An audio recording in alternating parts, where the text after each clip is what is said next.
안녕하십니까. 오늘 이 거룩한 안식일에 우리 함께 주님의 말씀을 가지고 함께 은혜 나누게 된 것에 대해서 감사를 드립니다. 오늘 특별히 늦은 비를 위한 그 부흥과 기도에 대해서 오늘 말씀을 함께 나누려고 합니다. 이 말씀을 통해서 우리의 심령이 다시 회복되고 부흥되는 놀라운 역사가 우리 가운데 있기를 주님의 이름으로 축원드립니다. 오늘날 많은 교회와 성도들이 외관상으로 안식일마다 그 예배를 드리고 신앙생활을 하고 있지만은 그것이 그저 형식적인 것에 그쳐서 실제 신자들의 그 심령과 그들의 삶 속에 영적인 그 생명력을 상실해서 또 무기력하고 깊은 그런 영적 침체에 빠져있는 모습들을 종종 보게 됩니다. 그래서 오늘날 우리가 마지막 시대에 살고 있는 우리 시대에 무엇보다도 긴급하게 필요되는 것이 바로 부흥의 역사라고 할 수 있겠습니다. 이 부흥은 오랜 가뭄 끝에 이런 오랜 가뭄을 단번에 해결할 수 있는 그러한 장대비와 같다고도 할 수 있겠습니다. 그래서 이 부흥의 은혜가 임하게 되면 영적으로 깊은 잠에 빠져있는 교회와 성도들이 그 영적인 깊은 잠에서 깨어나서 생명력이 넘치는 그러한 교회와 성령 충만한 그러한 성도로서의 내면적인 삶과 외적인 삶의 변화가 일어나는 모습들을 보게 되는 것입니다. 그것은 마치 산소 호흡기에 의존해서 그 생명력이 죽어가는 중환자가 그 생명력을 다시 공급받음으로 말미암아서 다시 살아나고 힘이 넘치는 그런 건강한 사람으로 살아가는 그 모습들을 보게 되는 것 같다고 할 수 있겠죠. 특별히 시들어서 죽어가는 화초, 특히 햇볕을 받지 못하고 비를 받지 못해서 시들어서 말라 죽어가는 그런 화초가 빛과 생명력을 받아들임으로 말미암아서 다시 잎이 무성해지고 열매를 맺는 그와 같은 모습과도 같다고 할 수 있겠습니다. 근데 우리가 이 부흥과 관련해서 한번 생각해 볼 문제는 이 부흥은 사람이 스스로, 인간 스스로 만들어낼 수 있는 어떤 결과가 아니고 그것은 하나님의 주권적인 역사라고 할 수 있겠습니다. 다시 말하면 부흥은 하나님의 뜻에 따라서 하나님께서 부어주셔야만 우리가 경험할 수 있는 그러한 특별한 은혜라는 것을 우리가 말할 수 있겠습니다.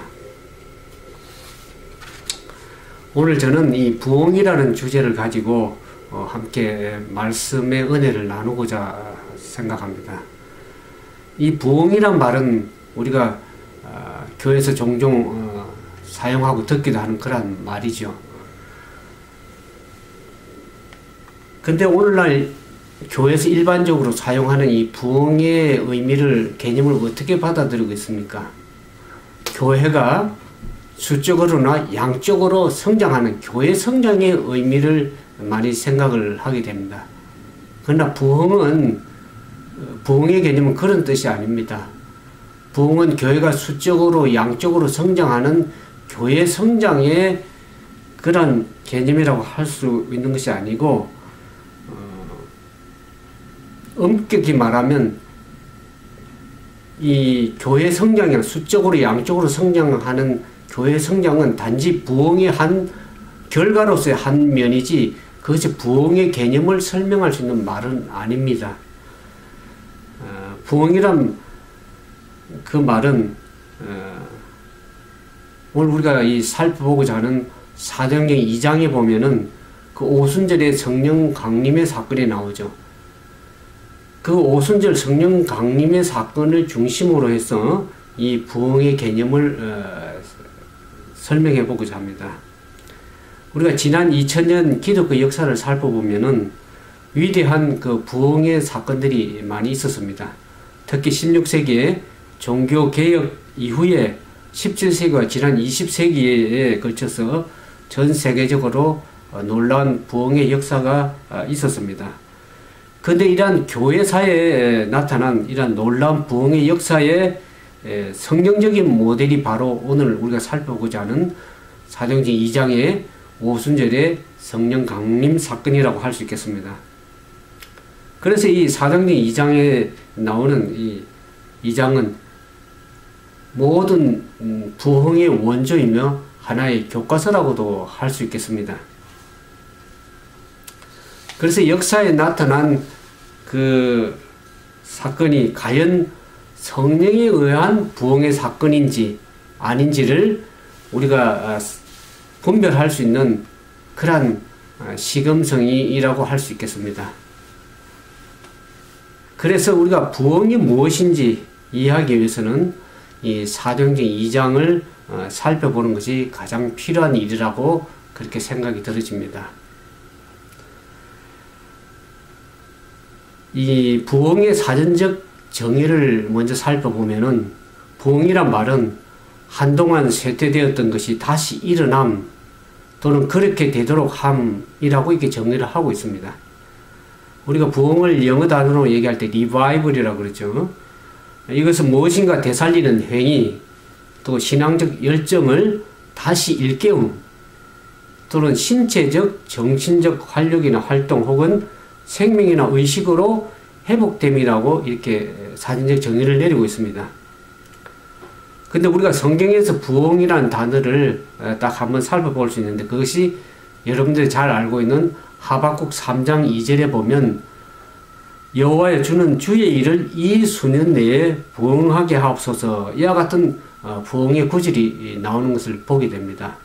근데 이 하박국 3장에 쓰인 부흥이라는 이 히브리 원어 외에도 구약 성경에는 부흥이라는 말을 여러 말로 번역을 하고 있습니다. 특별히 소생하다, 살아나다, 살리다, 일으키다, 회생하다라는 말로 다양하게 번역되는 것을 보게 됩니다.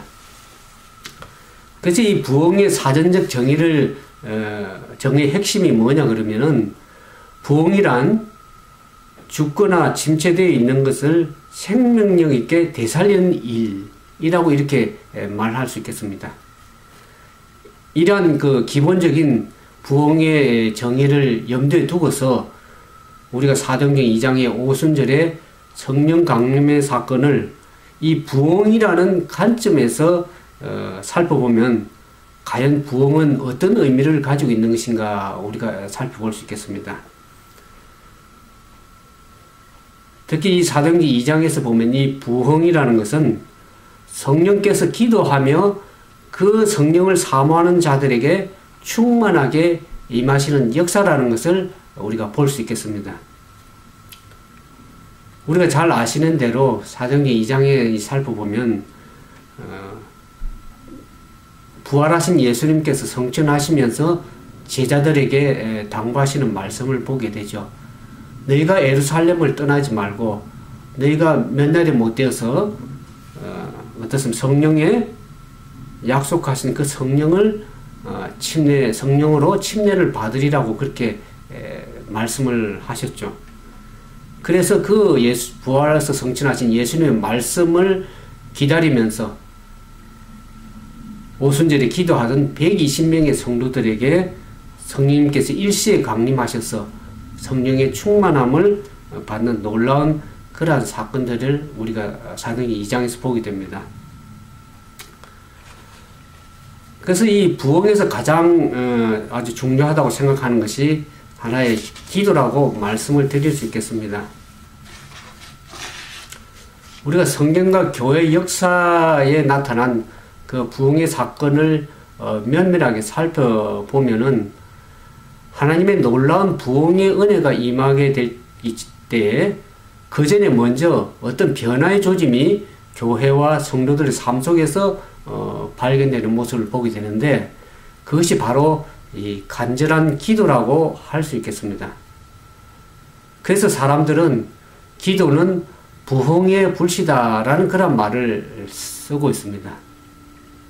오늘 우리가 이 살펴보는 사도행전 1장에서도 1장 12절과 14절에 보면 이러한 기도와 이 부흥의 깊은 상관관계를 우리가 발견할 수가 있습니다. 오늘 우리가 이 보는 그 본문의 말씀에 예수님께서 성천을 목격했던 수많은 성도들이, 예수님의 제자들이 이 사도들과 특히 그 예수님의 그 어머니 마리아와 예수님의 형제를 비롯한 그 마가의 다락방에 모인 120명의 성도들이 어떻습니까? 예수님께서 성천하면서 당부하신 그 성령, 약속하신 성령을 기다리면서 그 성령의 침례를 받기 위해서 어떻습니까? 예루살렘을 떠나지 말고 모여서 기다리는 그 모습들을 우리가 사도행전 1장 4절에서 5절의 말씀을 보게 되죠. 근데 여기 사도행전 1장 4절에서 5절의 사도행전 1장에 보면 예수님께서 말씀하신 그 성령께서 정확하게 언제 또 어떻게 저들에게 임할지를 주님께서 말씀하지 않았습니다. 예수님은 단지 예루살렘을 떠나지 말고 아버지께서 약속하신 성령을 보내실 것인데 너희가 그 성령으로 침례받기 위해서 기다리라고 말씀을 하셨죠. 그러면서 우리가 사도행전 1장 8절에 보면 오직 성령이 너희에게 임하시면 너희가 권능을 받고 예루살렘과 온 유대와 사마리아와 땅끝까지 이르러 내 증인이 되리라 그 같은 말씀을 하신 것을 보게 됩니다. 그래서 예수님께서 제자들에게 성령이 오시기까지 구체적으로 무엇을 어떻게 하면서 기다리라고 그와 같은 말씀을 하시지는 않았습니다.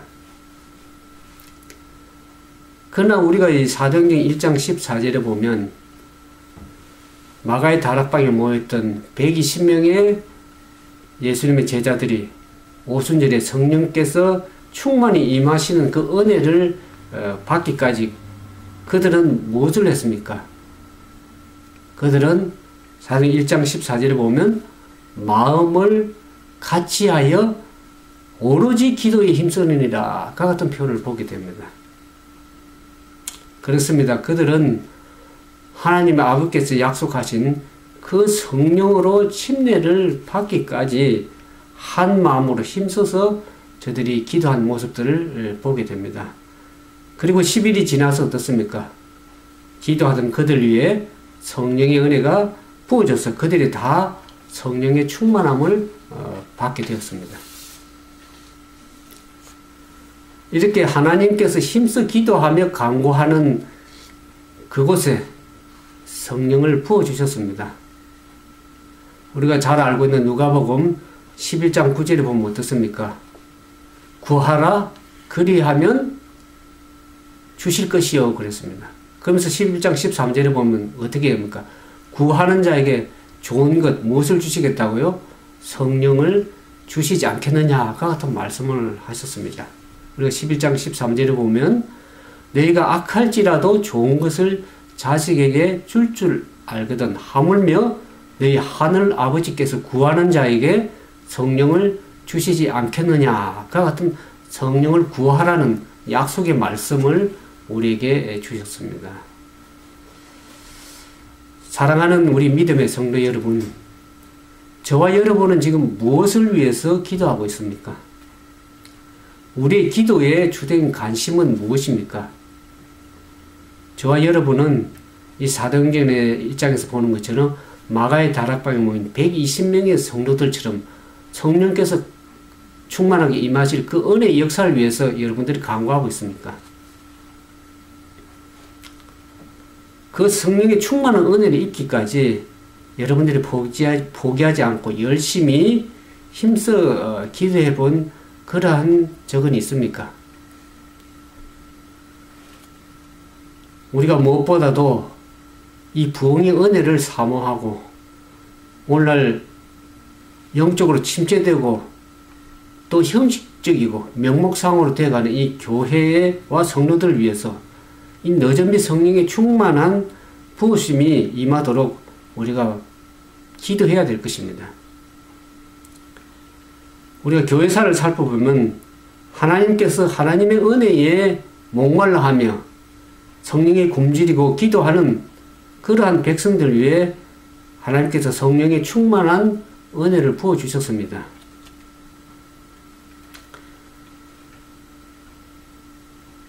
오늘 우리가 이 사도행전 1장과 2장의 그 오순절 강림 사건을 보면서 그 성령의 충만함을 받은 그 예수님의 제자들이 그러면 그들이 기도를 할 때 무엇을 위해서 기도했는가?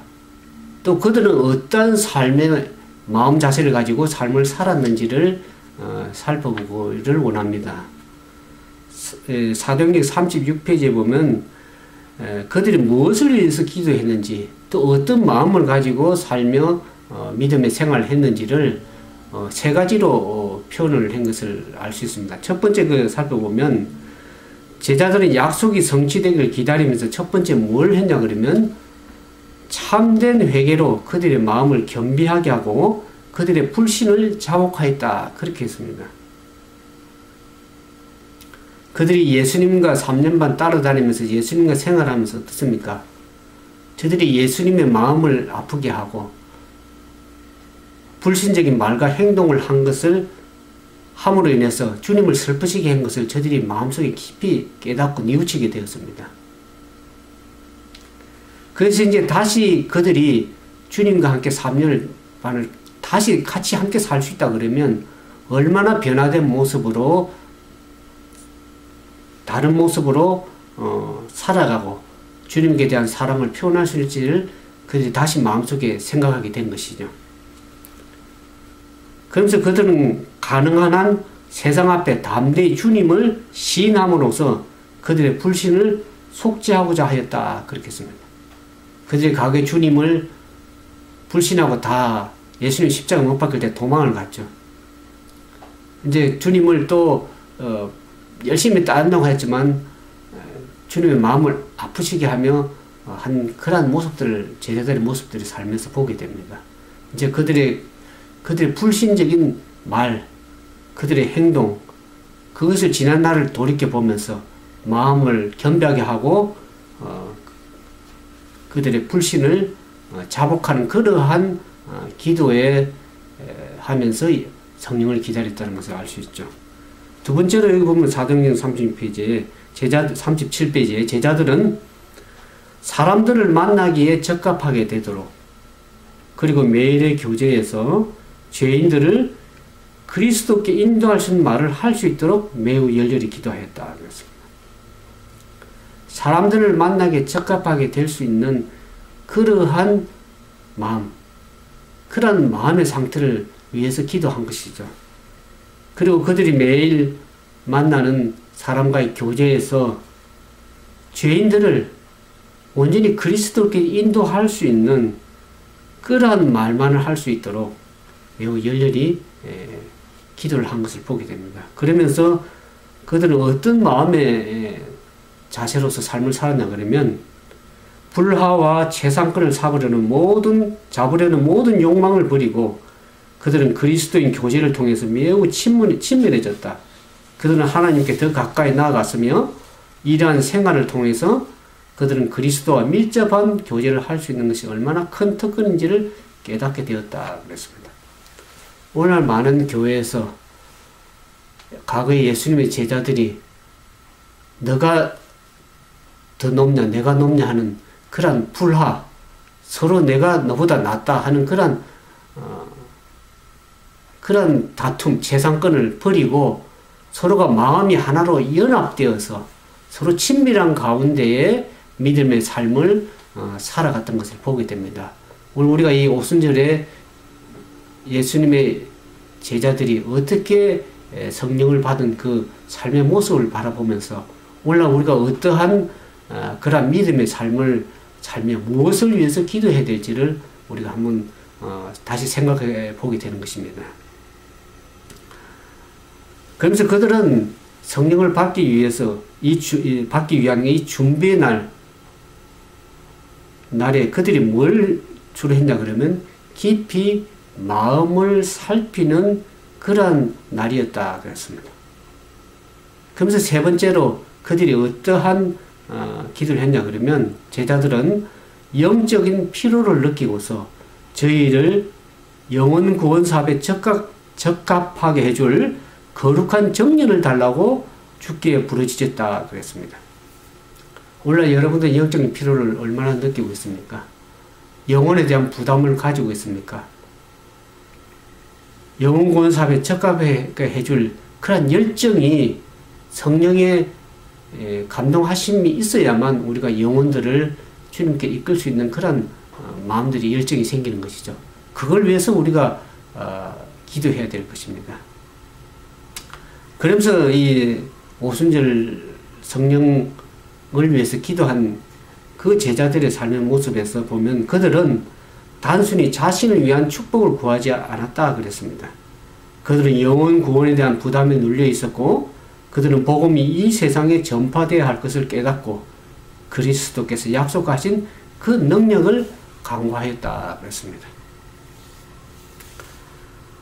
오늘 이 마가의 다락방에 120명의 예수님의 제자들이 그 성령의 충만한 역사가 임하기를 열정적으로 간구할 때에 그 열정적인 간구에 더해서 예수님께서 하늘에서 어떻습니까? 하나님 앞에 당신들 백성에게 부어줄 성령의 선물을 간구하실 때 어떻습니까?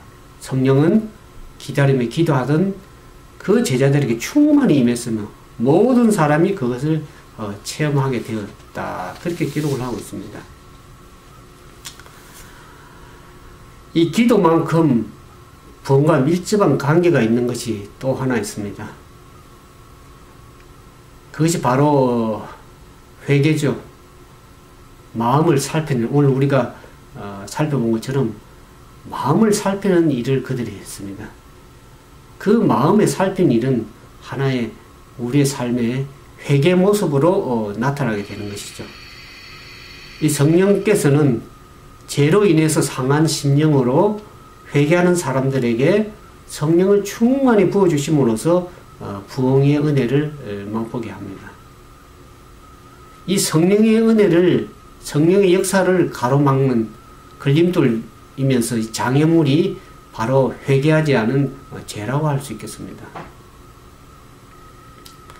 죄는 하나님과 인간 사이를 가로막는 그 관계를 단절시키는 것이라고 할 수 있겠습니다.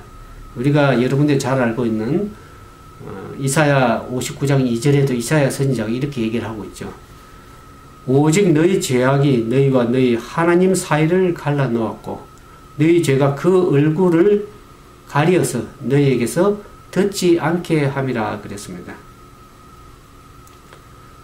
그리고 에스겔 선지자는 에스겔서 18장 30절에 이와 같이 얘기를 하고 있습니다. 범죄한 이스라엘 향해서 회개를 촉구하면서 이 죄악은 하나의 이 걸림돌이라고 그렇게 표현을 하고 있습니다. 에스겔서 18장 3절에 보면 주 여호와의 말씀이니라 이스라엘아 내가 너희 각 사람이 행한 대로 심판할지라 너희는 돌이켜 회개하고 모든 죄에서 떠날지어다 그리한즉 그것이 너희에게 죄악의 걸림돌이 되지 아니하리라 그랬습니다. 다른 성경에는 너희를 패망케 아니하리라 그런 말로도 표현을 했죠. 하나의 우리가 회개하지 않은 그런 죄가 결국 하나님과 우리 사이에서 단절되게 할 뿐만 아니라 하나의 하나님께 나아가는 그런 걸림돌 장애물이 된다는 것을 우리가 성경길에서 알 수 있겠습니다. 그래서 하나님의 백성들 가운데 이 회개하지 않은 죄는 구원의 이 감격과 확신을 빼앗아 갈 뿐만 아니라 우리가 하나님과의 관계에 누리는 그 은혜와 평강을 맛보지 못하게 하는 것이죠. 그래서 그렇게 될 때 우리 영혼은 점점 피폐해지고 어떻습니까? 메말라지고 생기가 잃어버리는 그런 영적인 가뭄 상태, 또 다른 말 표현하면 심각한 영적 침체에 빠져들 수도 있게 된다는 것이죠.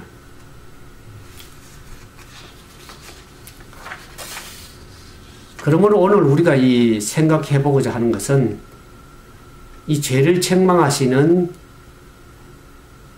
죄를 책망하셔서 회개로 이끌어 가시는 그 성령님께 우리의 마음을 내어드리는 일을 해야 될 것이라고 생각이 들어집니다. 우리가 성경에서 잘 아는 것처럼 요한복음 16장 7절과 8절에 보면 성령님께서 오셔서 어떤 일을 하신다고 표현을 잘 하고 있죠. 성령께서 하시는 일 가운데 한 가지가 죄를 책망하시는 것이라고 그랬죠. 우리가 요한복음 16장 7절 8절에 보면 그러나 내가 너에게 실상을 말하노니 내가 떠나가는 것이 너에게 유익이라. 내가 떠나가지 아니하면 보혜사가 너희에게로 오시지 아니할 것이요 가면 내가 그를 너희에게 보내시리니 그가 와서 죄에 대하여 의에 대하여 심판에 대하여 세상을 책망하시리라 그랬습니다. 하나님께서 성령의 충만하신 은혜를 부어주시기 전에 성령을 보내셔서 뭘 깨닫게 하십니까? 죄를 깨닫고 성령을 통해서 그 죄를 책망하시리라 그렇게 말씀을 하시죠. 그래서 성령의 충만하신 부으신 은혜가 역사하기 전에 성령을 받을 수 있는 걸림돌이 되는 그 방해물 되는 죄를 제거하시기를 원하시는 거죠. 그래서 죄를 책망해서 다시 회개하고 돌이켜서 정결한 상태에서 성령의 충만한 임하심의 역사를 볼 수 있도록 하나님께서 말씀하시는 것이죠. 우리가 조금 전에 살펴본 것처럼 사도행전 35페이지, 6페이지 있는 말씀처럼 거기에서 보면 제자들은 약속이 성취되기를 기다리면서 참된 회개로 그들의 마음을 겸비하게 하고 그들의 불신을 자복하였다 그랬습니다. 성령을 받을 수 있는 첫 번째 문제가 뭡니까? 우리가 참된 회개로서 우리의 마음을 주님께 내려놓고 겸비한 마음으로 우리의 불신을 자복하는 그러한 회개 기도가 먼저 필요하다고 생각이 들어집니다.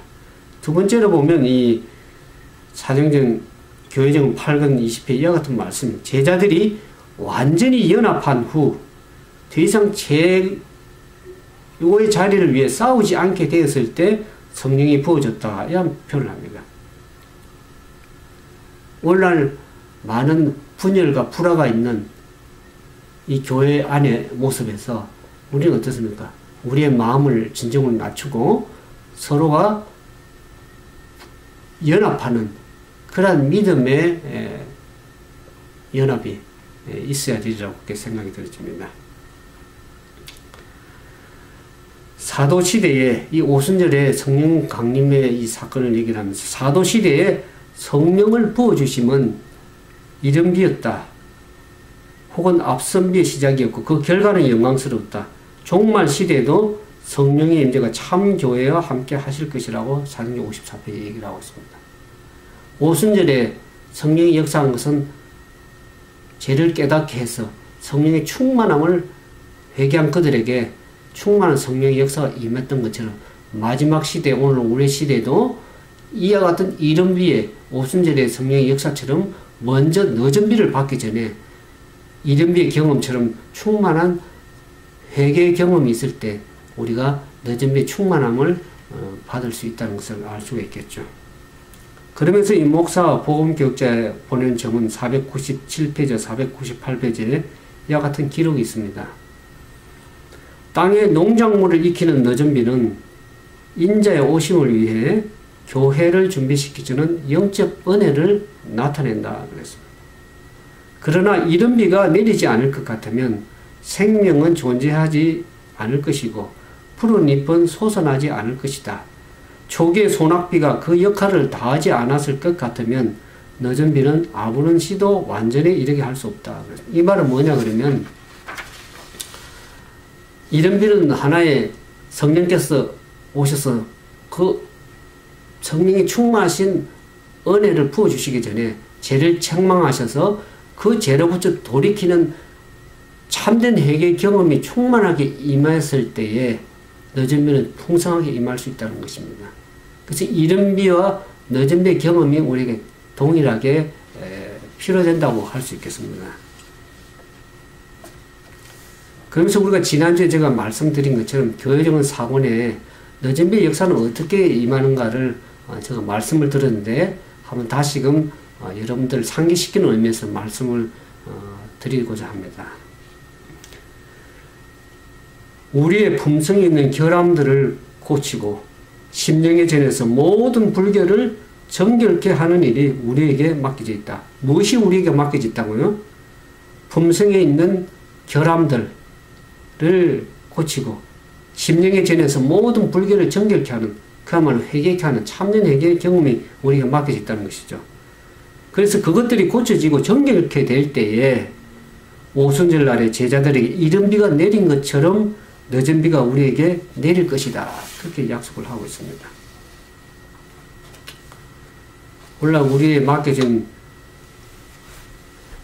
우리 앞에 충만한 이른 비보다 더 풍성한 늦은 비의 은혜의 역사를 경험하기 위해서는 우리가 먼저 이른 비의 경험과 같은 충만한 회개 경험, 기도가 필요하고, 또 그 다음 우리가 우리의 심령이 하나님의 말씀에 입각해서 그렇게 정결하게 될 적에 어떻습니까? 늦은 비에 풍성한 역사가 있을 것을 말씀하셨는데, 그와 같은 성령의 충만하신 은혜가 늦은 비의 역사가 우리 말씀을 듣는 말씀을 전한 저와 말씀을 듣는 우리 모두에게 풍성하게 임하게 되기를 바라면서 오늘 말씀을 마치도록 하겠습니다. 함께 기도하겠습니다. 거룩하신 아버지 하나님, 오늘 우리에게 늦은 비의 성령의 약속이 주어진 것에 대해서 감사를 드립니다. 우리가 오순절 날에 예수님의 제자들이 마음을 깊이 살피면서 성령을 기다리고 회개하는 심령으로 그들의 마음을 주님께 드린 것처럼 오늘날 우리에게도 늦은 비의 약속을 기다리는 우리들에게 참으로 회개하며 우리의 마음을 정결케 하며 우리가 어떠한 믿음의 삶을 바르게 살아가야 될지 오늘 다시 말씀해 주셨사오니 감사드립니다. 오늘 그 말씀을 따라서 우리의 심령을 낮추고 불화하고자 하는 모든 세상을 잡고자 하는 그 마음을 버리고 연합하는 가운데 우리의 심령을 정결케 하고 영혼을 사랑하고 영혼 부담에 관한 정리를 달라고 주님께 깊이 간구하고 열정을 달라고 간구하면서 늦음의 성령의 역사를 구하는 모든 믿음의 주님의 귀한 백성들에게 충만하신 성령의 역사가 함께하여 주시옵기만을 거룩하신 사랑이 많으신 예수님 이름으로 간절히 기도드리옵나이다. 아멘.